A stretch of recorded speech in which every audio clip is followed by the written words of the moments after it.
Hey, what's up guys? Today we are going to talk about the business structure known as the limited partnership.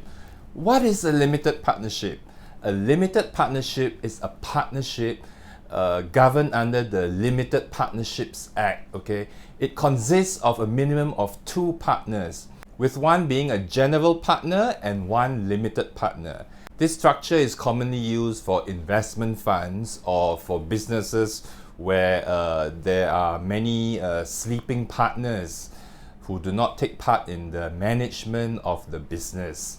A limited partnership does not have separate legal entity status from the other partners. In other words, a limited partnership cannot sue or be sued in its own property and in its own name, unlike a limited liability partnership. The general partner is the partner who is running the business.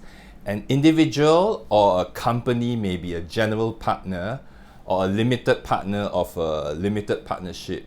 Appointing a local manager is not compulsory unless all the general partners are residing outside Singapore.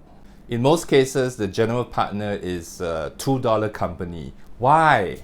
This is because the general partner assumes all liability for the limited partnership. Therefore, using the concept of the corporate veil, you can watch the video on the corporate veil I did just now.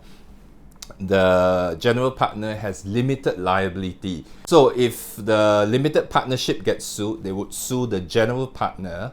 And because it's a company, the directors and shareholders are of the general partner are shielded from liability unless you can show that there's fraud or they use the general partnership to as alter ego or to commit fraud. The general partner is responsible for the actions of the limited partnership and is liable for all debts and obligations of the limited partnership.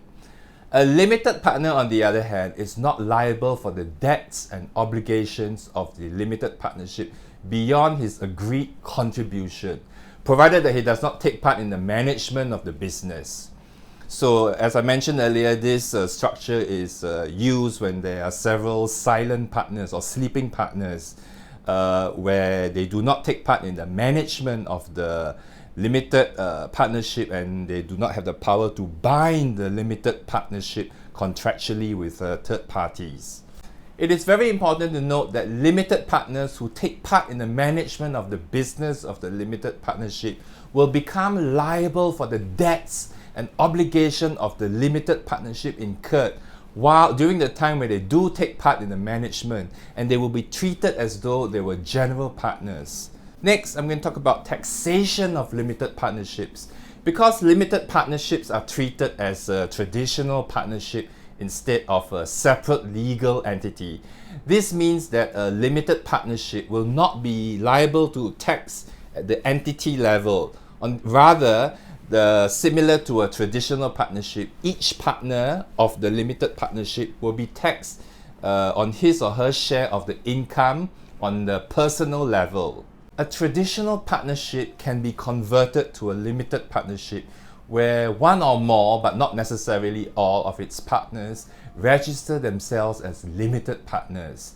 The resulting limited partnership that is formed from the traditional partnership must also register itself as a limited partnership under the Limited Partnership Act, where a person deals with a firm after it becomes a limited partnership. That person is entitled to treat the firm as a general partnership until he has notice of the registration of that firm as a limited partnership.